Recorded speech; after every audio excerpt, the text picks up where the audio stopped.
Empire Total War Rise of the Republic is an amazing mod that I have recently discovered thanks to the Terminator. But also I was planning to cover this mod for a while, but time delayed me and I was really unsure why I didn't cover this mod before. As you can see here right now, this mod is really great. I still think it's a work in progress because they've just started work on the Western factions. There are still more factions to be developed.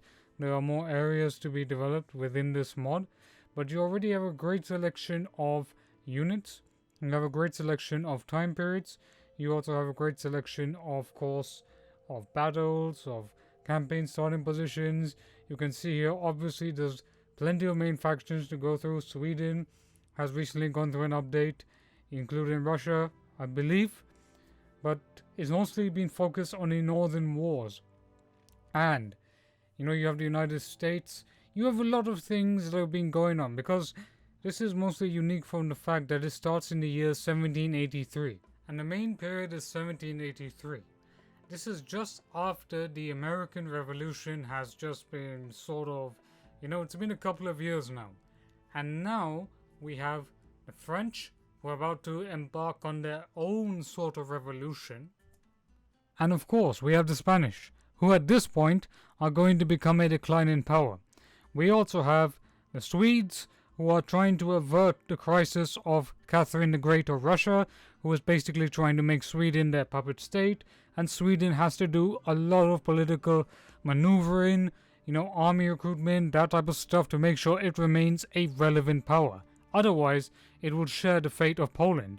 You have the Danes that want a completely different goal. The United States that is an emerging power that one day will become the world superpower.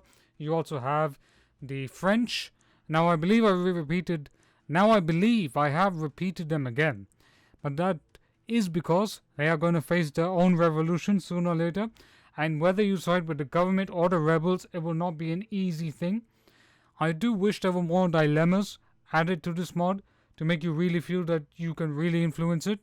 I do think that more dilemmas, as in Empire Total War 2, would be a great thing to add. I think that would be absolutely fantastic. The unit rosters are mostly fantastic, in my opinion. The battles feel amazing and alive, and through each of the cities that you go through, each of them have their own unique city models that were appropriate to the time period. You see that in Madrid, Spain, as of the footage here right now, you see all sorts of landmarks, etc. The mod has a lot going for it, and it's a very tightly focused, tightly done campaign, and I really like that. Though I'm not a fan of the Swedes all having hats, as I preferred them with their sort of Pycon hats. But maybe that's because due to research they must have figured out, or at least found out, what Swedish troops were wearing then. Now when it comes to the Eastern factions, they're not fully done yet. They still need a huge revamp, in my opinion. But for what we have now, it's okay. But as you can see here, this is strong Sweden going into Denmark, obviously. What attracts me to this mod is the fact that the battles and the way the entire campaign works, it feels a completely different style of game. It feels like you're playing a new Empire Total War game, like a new campaign. Or maybe this was what the better version of the campaign was supposed to be, before lots of things were cut out. Now for me, this mod needs more dilemmas, this mod needs more historical events. As soon as you end each turn, you get events of this, and this. And it's not just the AI, right? The AI is good. But if I'm fighting as America, suddenly Great Britain declares war on me. Or if I'm playing maybe France, maybe some other factions declare war too early. And I'm not a big fan of that. But I do think you need some time before you can actually declare war and do that type of stuff. And then there's of course the ability to have naval battles. Now what's so special about the naval battles? Well, the naval battles have been done in such a way that they actually feel heavy. They actually feel really awesome. They actually feel really fantastic. The battles, just play the naval battles and you will get an idea of what I'm talking about. And the main thing is, I think this mod is great. It definitely has a lot of historical authenticity, accuracy. especially for the European factions. There are a lot of stuff being worked upon. There's still a lot of things to add in this mod, and I believe the mod team will do an absolutely fantastic job. Also, if you are figuring out how do you install this mod, where do you get this mod, check out the Terminator's video, which has a simple, easy to follow guide, which really helped me, and he did a great job covering this mod.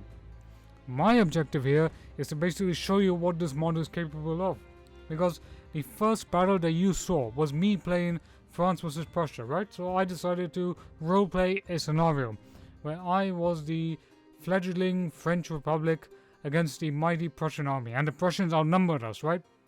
We didn't even have that many artillery, and all the French were scared, most of the French troops, because they weren't fresh troops. They were recently taken from the capital and then taken all the way to the fields of Germany to fight the Prussians.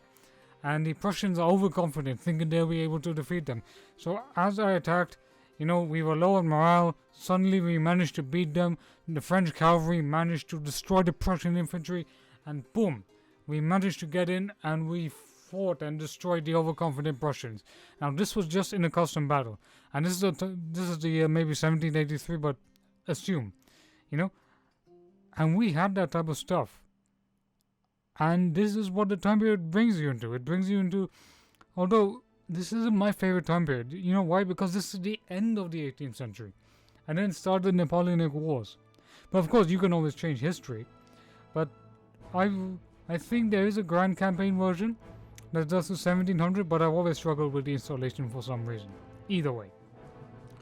But Empire Total War Rise of the Republic is one of the best mods out there right now. It's on par with Empire Total War 2, and the way I see it is, I think all the mods for Empire are great. Any mods that improve basically what was vanilla gameplay and give it new additions to make it feel fresh, that is what I call a fantastic mod. Although I think that most of the unit rosters could benefit with more unit additions. The Spanish could have way more troops, the Russians could have a lot more troops in my opinion. There's a lot more regiments that can be added in. But as you can see here, it's really fun playing as the French, because really this is the period where you can change everything. I think if I were to, but I'm not sure whether you can become Napoleon in this game. I would really love if France had an option to become Napoleon Bonaparte. I really would love that. And I really wish that the time period would extend to 1850. And I'd like to see a technology. I don't think you can trade technology, which I find weird, but I'm not sure on that. But look, this is a great mod. You are missing out. You need to download this mod. One of the easiest Total War mods right there, out now to install. You are seriously going to love it. It's a great mod. Get it and download it. I shall see you in the next video.